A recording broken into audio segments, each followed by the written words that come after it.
Groundbreaking ceremonies for the Civic Center were held May 8th of 1975. A year and a half later, on December 1st, 1976, the new 132,000 square foot building was officially dedicated. It cost the city of Montgomery $17 million. Each year, hundreds of professional and nonprofit organizations utilize the building. Civic Center Director Charlie Kinsall says the center has contributed greatly to the rebuilding of the downtown area.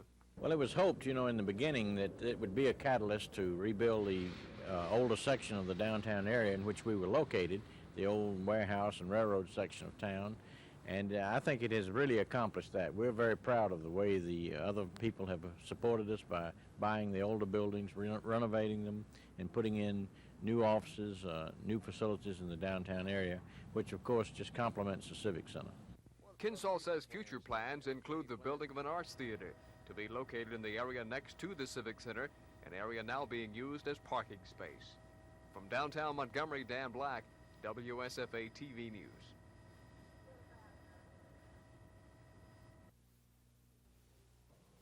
It's as safe to fly now as it has ever been. That's the assessment of Danley Field Airport Director Ken Muse, and with the holiday flying just about to go into full swing, the flying public may find such reports reassuring. Just weeks after they were fired this summer, PATCO officials were already saying the skies were unsafe. Since then, they've been saying harsh winter weather and congested holiday traffic might push the Reagan administration's air control system beyond its limits. Muse disagrees. There is no way that FAA is going to allow commercial flights in the sky when it's not safe. That's why they have cut back to about 78% of normal operations. At Maxwell Air Force Base, the Chief of Air Traffic Control, Lieutenant Ron Lowry, says as far as the immediate area is concerned, operations continue much as they have for years. Well, I think the system itself has geared itself to try and present as safe and expeditious flow that can be. 4 Maxwell controllers were sent to Massachusetts and New Jersey back in August to help out in larger airports where the controller shortage was most critical. Lowry says that's really had no effect on efficiency and safety at Maxwell. Those 4 men have even been offered a chance to be permanently reassigned to the Boston area. But there are a lot of sidebars to the PATCO FAA confrontation. One related area the Air Force is looking into is whether or not a shortage of civilian controllers will lure men like these out of the military and into commercial aviation. In the control tower at Maxwell Field, this is Tom Foreman, WSFA TV News. Well, we certainly don't intend to imply that we would not be willing to pay something to the airport authority, that we would be willing to pay to something. I thought maybe you were referring, and I don't know whether it was any of the facilities we use, all our fuel farms, and they some of our ourselves. Okay, with that.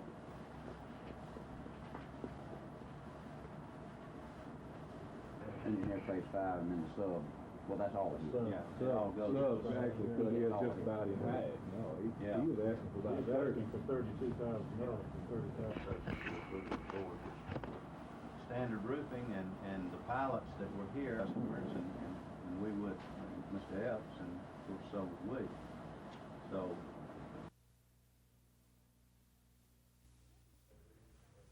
The recommendation involves a 14% cost of living pay increase for teachers and a 10% increase for state employees. There's no provision for an increase for school support personnel.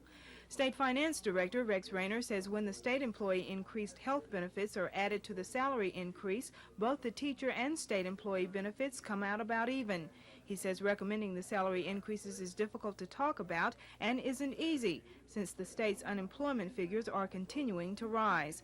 But he says the amount isn't excessive and can be done without implementing any new fees, taxes, or additional sources of revenue. The governor's recommendation also includes an 11.3% increase in financial assistance to local school boards, 1.4% for the State Board of Education, 2.3% for junior and technical colleges, 8.3% for higher education, 9.14% public libraries, and 12.12% for the Department of Youth Services. Rayner says the overall trust fund budget is $1.464 billion, and he estimates a 7% growth rate for the next fiscal year. The general fund budget of $430 million is estimated to have a 10% growth rate. The legislators will hear from representatives from each agency between now and January 15th, the first day of the regular session. Cassandra Taylor, WSFA TV News.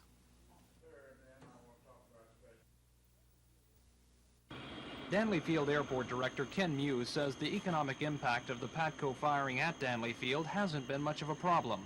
Well, at Danley Field, things are, as you might say, they're pretty well normal. For the year through November, we're down about 13% over this time last year in 1980. Muse says that's actually better than 1980 when airport receipts were down 16%. And Muse attributes only about 5% of the airport revenue decline to the Patco firing. He says most of the decline is just hard economic times. The chief pilot for Montgomery Aviation, one of the charter services at Danley, says their business dropped off for a few weeks immediately after the firing, but now things are back to normal. But the office manager for Epps Charter says the Patco firing is still having a significant negative impact on their business. However, it's the holiday traveling and business just around the corner that may truly reveal just what effect the controller's firing may have on the aviation industry. Tom Foreman, WSFA TV News. The board had been asked by representatives from both of the aviation companies not to provide the fueling services because they claimed their companies would suffer severe financial losses. However, Airport Authority Chairman Don Reynolds says the airport would only be able to serve a maximum of 6 to 8 corporate plane owners, which would still leave about 2 dozen relying on Epps and Montgomery Aviation for service. At today's meeting, the board members decided to provide the fueling services only if the corporate customers are sincerely interested in utilizing the airport's proposed fuel farm. Airport Director Ken Muse says the corporate owners feel they could save a substantial amount of money if they purchased their own fuel directly from an oil company and stored it in the airport's proposed fuel facility, rather than buying it from either Epps or Montgomery Aviation. The authority will take no further action until a meeting is held with the corporate plane owners. Dan Black, WSFA TV News. Okay, we have a motion. In terms of time frame, there's a call again, short call it. And met with them on numerous occasions, and we do have a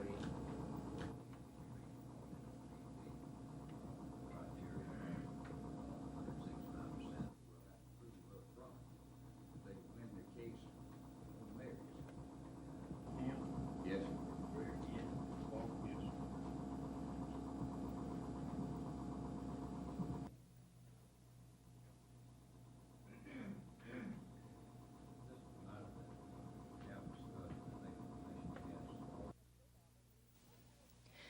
The contract agreement with Auburn means all other proposals submitted by other vendors are now rejected. Controversy surrounding 2 contract bids erupted in October when the engineering department recommended VR Company, a Virginia firm experienced in handling computer needs for regulatory agencies, be awarded the contract over A.F. Austin & Associates, a local firm. VR submitted the highest bid, and the PSC requested law enforcement agencies to study the bids to make sure no improprieties were found. The Ethics Commission gave the proposal a clean bill of health. Today's agreement with Auburn received an outstanding rating from PSC Engineering Director Wayne Wright, whose staff spearheaded the automation needs study. Wright says the contract means a tremendous benefit to Alabama ratepayers once hardware systems are purchased. The Commission has $35,000 left over from last year's budget earmarked for computer purchasing. Commissioner Lynn Greer, with a strong backing from engineering staff members, recommended his colleagues sign the contract.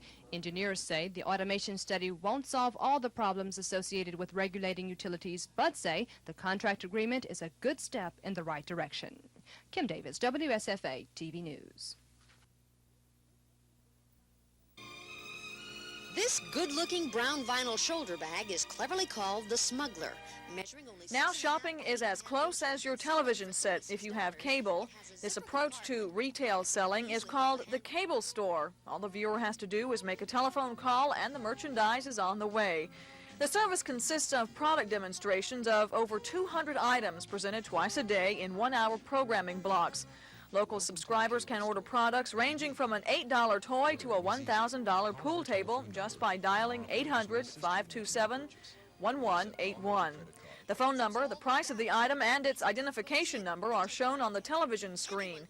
Payment can be made by using any major credit card or by check.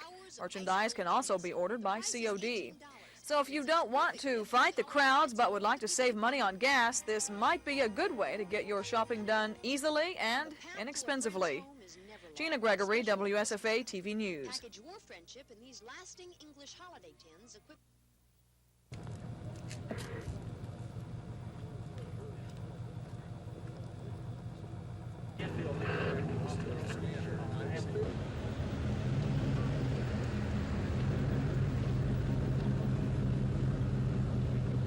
When the police responded, 3 black males came out of a window at 1909 Kenny Street. After being advised to stop, they refused. Shots were fired. 2 of the individuals were struck. Both of them were shot in the legs. One was shot with a shotgun and one was shot with a service revolver. One was shot just across the fence from the burglarized home. The other was shot approximately 100 yards from the burglarized home.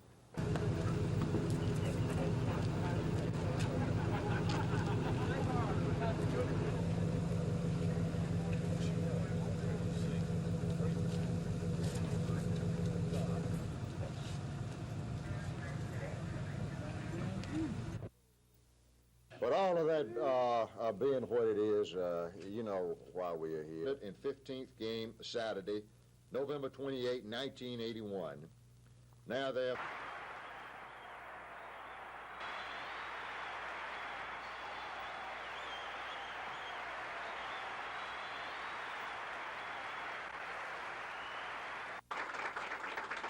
Thank you very much, Governor James. I, of course, am highly flattered and deeply grateful and accept that with a lot of humility. But I'm accepting and accepting. I'm doing it for many people. They're all an important part of this. I'm just, I like to feel that I'm a part of it too, and I am. But it's embarrassing somewhat to have something with one name on it when it should have so many people. And speaking for all the people that this represents, we deeply appreciate it and highly flattered.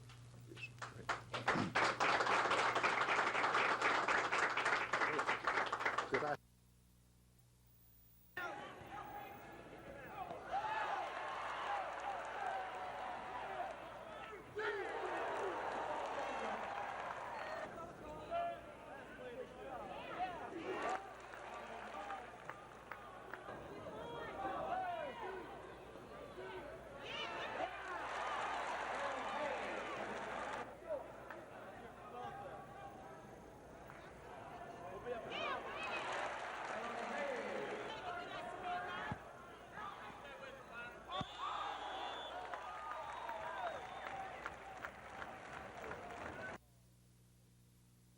Well, I worked hard on weightlifting.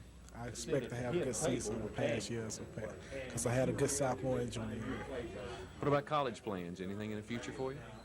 Well, I'm going to go try out for college, but if the Braves go on me, I take them.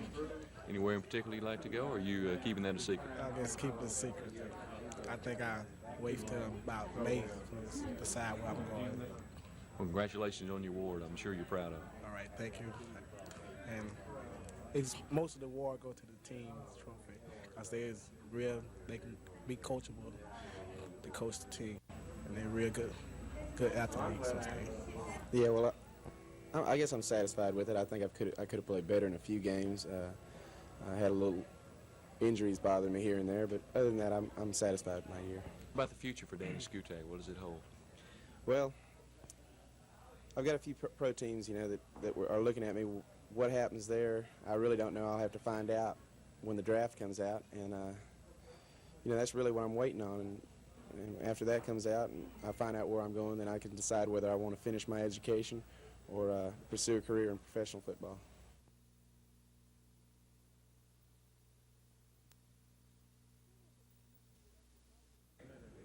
State Ethics Commission Director Melvin Cooper told the legislators that the Ethics Commission needs a 20% increase to operate next fiscal year.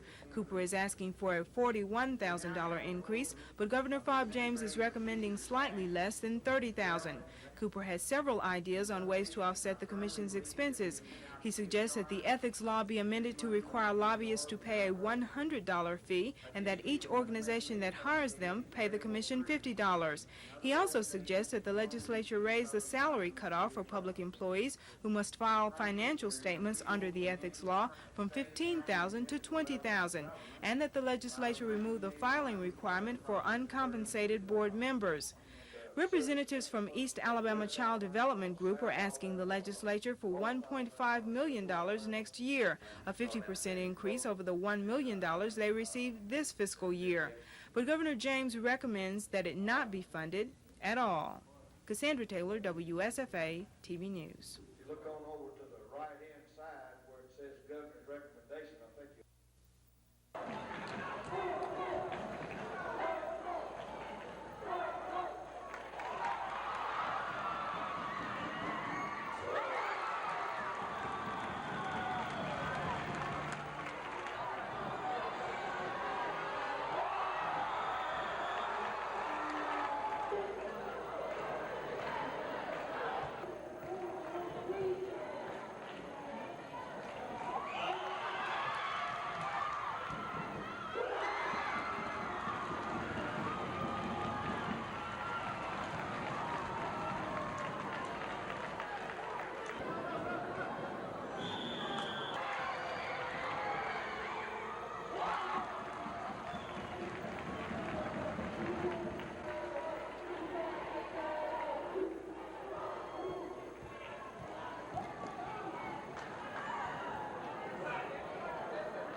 Ten years from now, most of the jobs these high school seniors are now considering for a career won't even exist. According to high school counselor Sarah Kirkland, Mrs. Kirkland is recommending to the students that they consider, among other things, a job as an occupational therapist. That's the profession that retrains people for other careers. It's also the profession with the highest growth rate in the next decade. Mrs. Kirkland is already preparing the seniors. In fact, she began when they were sophomores. She's told them that the new industrial revolution has struck and the computer industry is taking over. She says computer service technicians won't have any trouble landing a job. Mrs. Kirkland is pleased that the majority of the seniors say they do plan to continue their education. About 50% of the seniors at Lee High School plan to go to 2 or 4 year college. Many of the others plan to go to vocational technical schools. Senior Chuck Jones wants to be a minister, but he also plans to expand the courses he takes. You know, there's more to it than just the missions major and the Bible major. You know, there's a lot of administration and economic factors that are involved. School officials say starting salaries vary for the many professions. Statistics show engineering graduates can expect to earn anywhere from $20,000 to $26,500. And officials say the salary scale mainly depends on the profession, versatility, training, and good grades. Kim Davis, WSFA TV News. What does the job market hold for these high school students 10 years from now? High school counselor Sarah Kirkland says a career in the technological and industrial fields are the hottest professions of the future. We have a lot of students who are interested in going on to Patterson and Trenholm to further perfect those careers in the skills areas. So we see students who are thinking and realizing that the jobs of today demand skills, people who have skills. What professions will be slowly fading away in the next decade? U.S. labor statistics show embalmers and funeral directors are at the top of the list, and the future doesn't look good for college and university faculty members and secondary school teachers. On the other hand, occupational therapists won't have any trouble finding a job, and neither will mining engineers and speech pathologists and audiologists. But a career as a computer service technician may be the most popular job of the next decade, since many believe we're now in the computer revolution. Kim Davis, WSFA TV News. Vaughn is asking the legislature to appropriate $93 million for the Medicaid program during fiscal year 1983, a 3.3% increase over the current budget, which runs out next September. One of the areas Vaughn touched on with the legislators was the federal government's Omnibus Budget Act, more commonly known as Reaganomics. Vaughn says though the Reagan plan doesn't call for any cuts in the program, it doesn't allow for any increases either. Vaughn says with the rising cost of operations, that essentially amounts to a cut in funding by the feds, a cut being made at the expense of the states. But the real problem area is Governor Fob James' budget proposals for Medicaid funding. Actually now, the governor has also asked for $93 million. The difference in what his request will say is that he has broken it down into $81.4 million absolute appropriation and $11.6 million conditional appropriation. Vaughn says that conditional funding could mean the difference between life and death for the Medicaid program. Under the governor's plan, only if state revenues increase enough and the governor okays the spending can the agency obtain the conditional money. Vaughn says if Medicaid doesn't get the conditional money, severe cuts will have to be made. That could mean a return to bad times for Medicaid, the agency that only a year and a half ago was on the verge of closing because of financial troubles. Tom Foreman, WSFA TV News.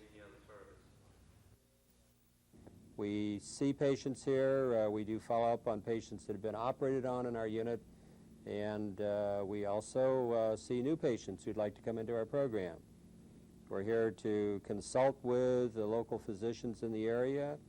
We're here to help in any way we can, and if there are people in this area who have not been seen in our program before, we're here to look at them, to advise, and to try to give them the care that we, I think, can give probably more than any other unit can.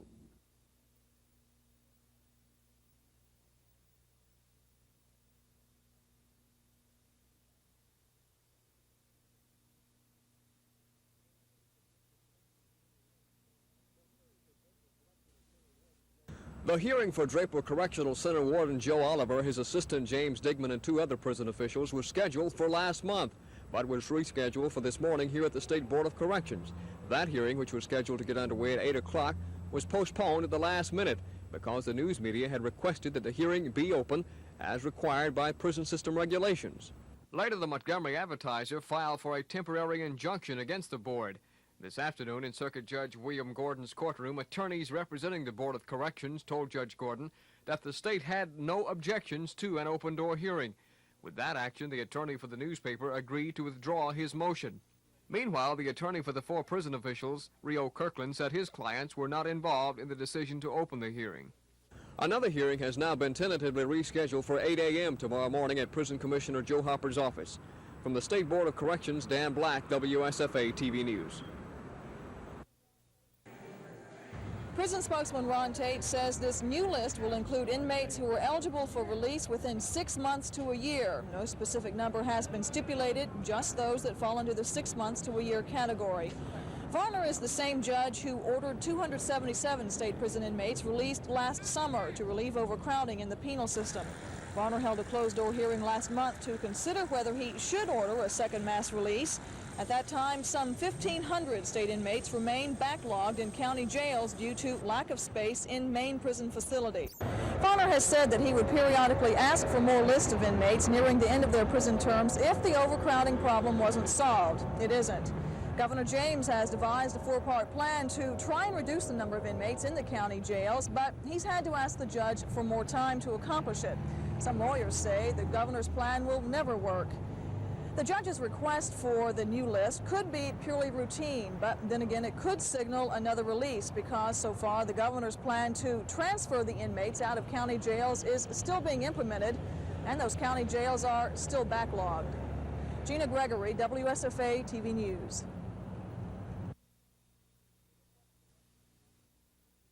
The request for less state money next year came this afternoon as Ms. Baggiano appeared before the Alabama legislature's Joint Fiscal Study Commission. But she warned the legislators if the Reagan administration keeps cutting the budget, the situation may be reversed and adjustments will have to be made for the state's welfare agency. Governor James has recommended that the pensions and security receive slightly more than $9 million in state funds. That's compared to $10.2 million during the current fiscal year. However, Ms. Baggiano expects a $12.4 million increase in federal funds, bringing the total amount of federal dollars in fiscal 83 to $159.2 million. Ms. Baggiano says of the 32 public assistance programs handled by her office, some are being cut while others are getting more. Ms. Baggiano hopes to continue cutting back costs within her department.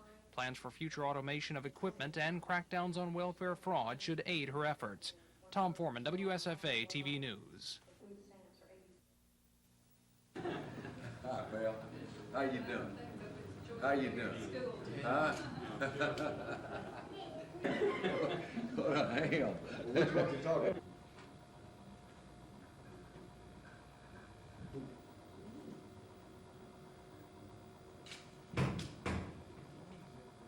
Attention to this need during the season. All right.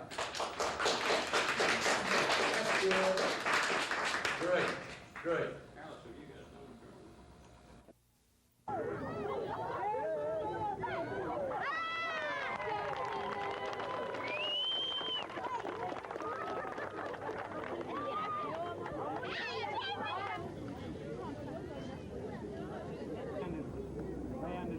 Play a while, and I'd like for the ones on the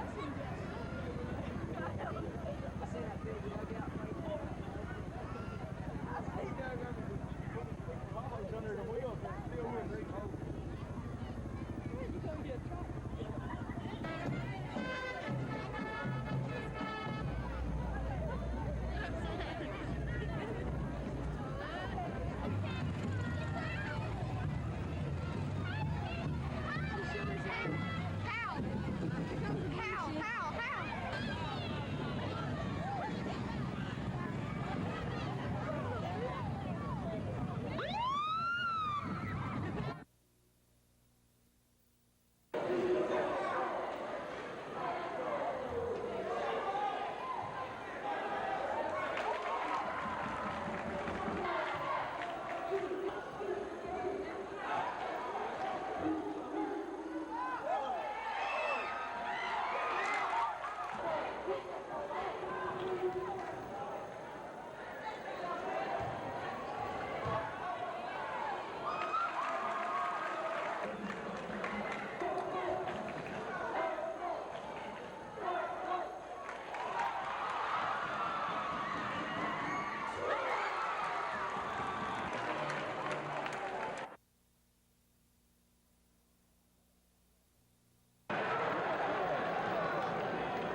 Varner released 277 state prison inmates in July to relieve overcrowding, but the same problem still exists.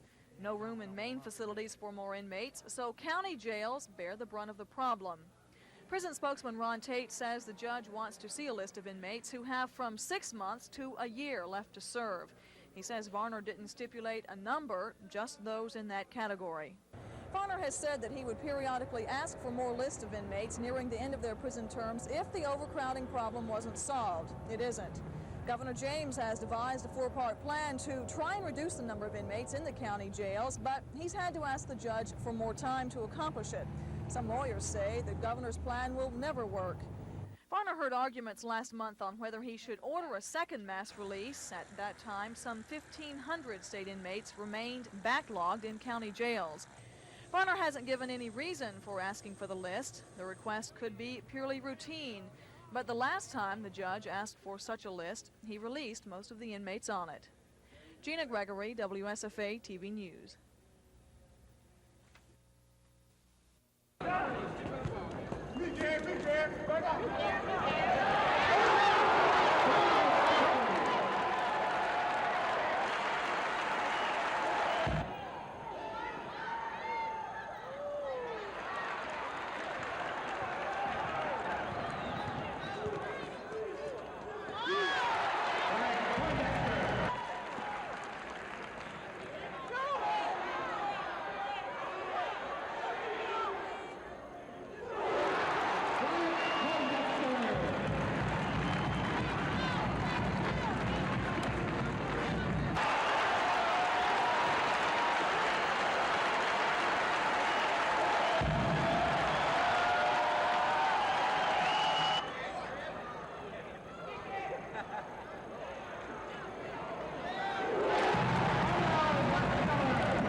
Alabama will lead the fight.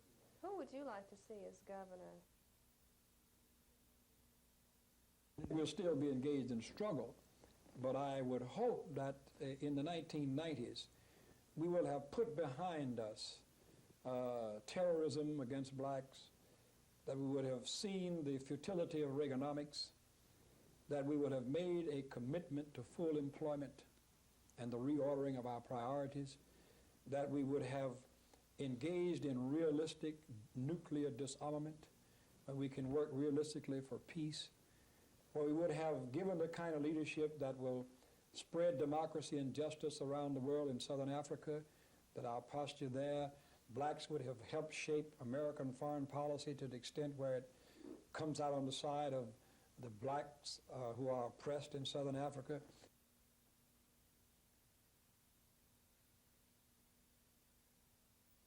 I don't think you can ignore Ted Kennedy. It's a possibility. But who knows? You don't know what may we do, but they You have some ideas? Would Wallace be a potential? I would rather wait until all the persons have qualified. Maybe have well, a black maybe that's been the candidate. problem. I don't think you can ignore Ted Kennedy. And politically, we've got to achieve a degree of political maturity and sophistication that finds the masses of black voters uncommitted to any political party. We must not be in the pocket of any political party. We have to be independent in our thought, independent in our voting. We have to have only permanent political principles, no permanent political parties. And we must judge the parties and the candidates how they relate to those principles. For instance, in Alabama, as we face the governor's race, the black community should have no soloists at this time, only the chorus of developing criteria by which they will judge the candidates for governor and make commitments. Then when that's all done, I'm really excited about it because from my understanding of it, it's the highest award that 4-Hers can receive. It's a Presidential Tray Award, and it's only available to National Leadership, Achievement, and Citizenship winners, so I'm pretty excited.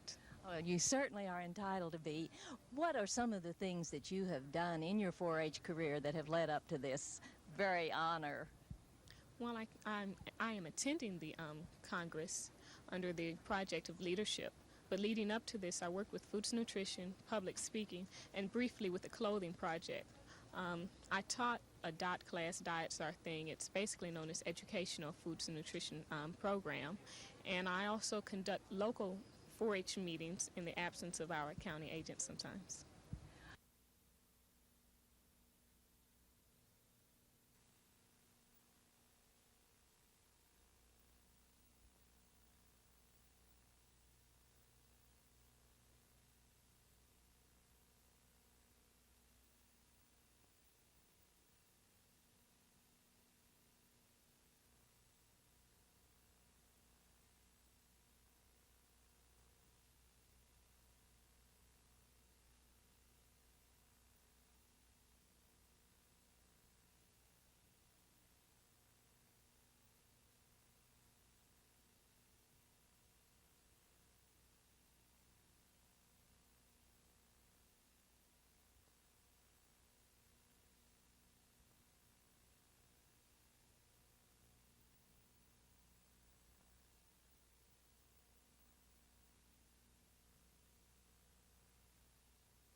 Even though Judge Phelps set the execution date for January 26, it could be years before Bush's legal appeals are exhausted. Under Alabama law, his death sentence is automatically appealed to the state Supreme Court. Bush's attorney, George Cameron, says she'll file motions for a new trial in the case.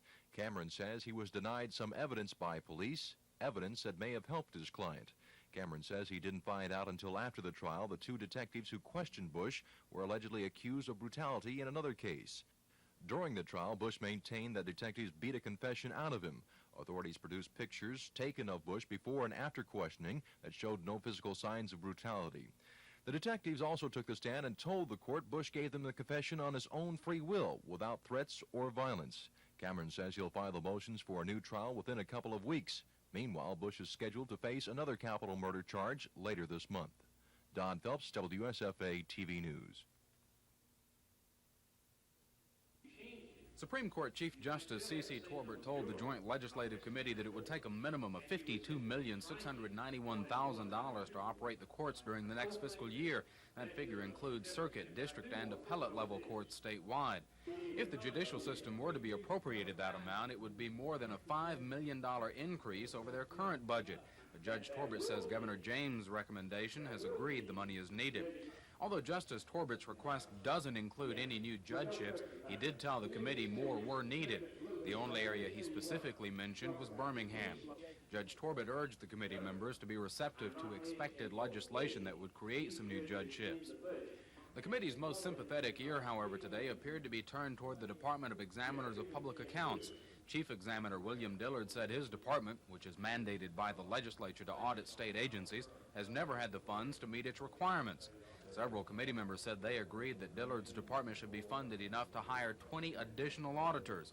While Dillard's department is operating on just less than $4 million this year, they're asking for more than $5.5 million for the next fiscal year. Governor James' office is only recommending $4,741,000. The Budget Committee will hear from more state agencies during hearings continuing next Tuesday. Chris Grimshaw, WSFA TV News at the Capitol.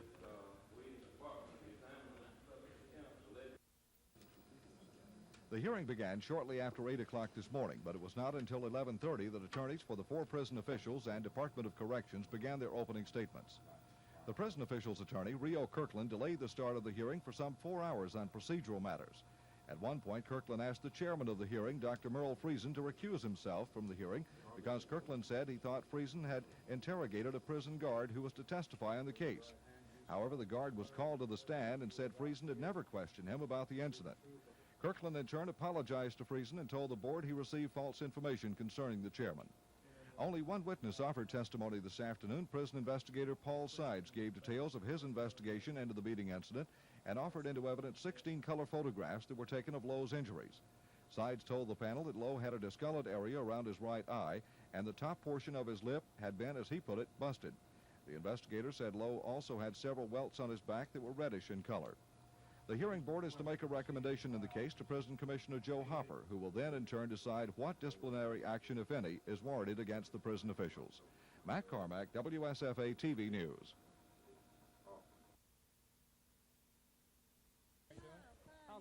The new Mrs. Wallace wore a black evening gown for her first major public appearance since she and Wallace were married September 9th, and politely passed by most reporters' questions, saying only she looked forward to singing during the evening's program.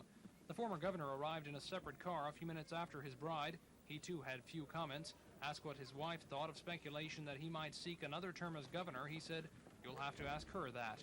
Co-coordinator for the pageant, George Ortega, said pageant officials looking for local talent contacted Mrs. Wallace about a month ago and asked her if she would perform. The dean of the college said Mrs. Wallace was a student there in the past. It was the first good look the public had at Mrs. Wallace as she took the stage singing, "I'm Gonna Make Me Over." I'm gonna make me over into the kind of girl you want me to be. Her second selection of the evening was I Believe in Fairy Tales. The new Mrs. Wallace graduated from Walker County High School back in 1964. The crowd of about 500 people tonight clearly appreciated her singing efforts and seemed happy to have her back home. Tom Foreman, WSFA TV News.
Hubbard says Governor James' proposed 14% cost of living raise for teachers is a slap in the face because retired teachers and support personnel weren't included. That proposal was introduced several days ago by State Finance Director Rex Rayner to a joint legislative committee. But the legislature will actually decide on the issue during the regular session in January. Hubbard urged the delegates to be prepared to send a strong message to Montgomery that the governor can't leave certain members out. He says the 14.5% increase is less than what the teachers got 2 years ago. He says the educators need a 20% cost of living raise since they didn't get one last year. He says trying to get the legislature to approve that amount may not be easy, and Hubbard says some of the more militant members of the AEA may suggest going out on strike. But instead of suggesting strike, he noted a number of alternatives, which he says will only work if the entire membership is willing to follow.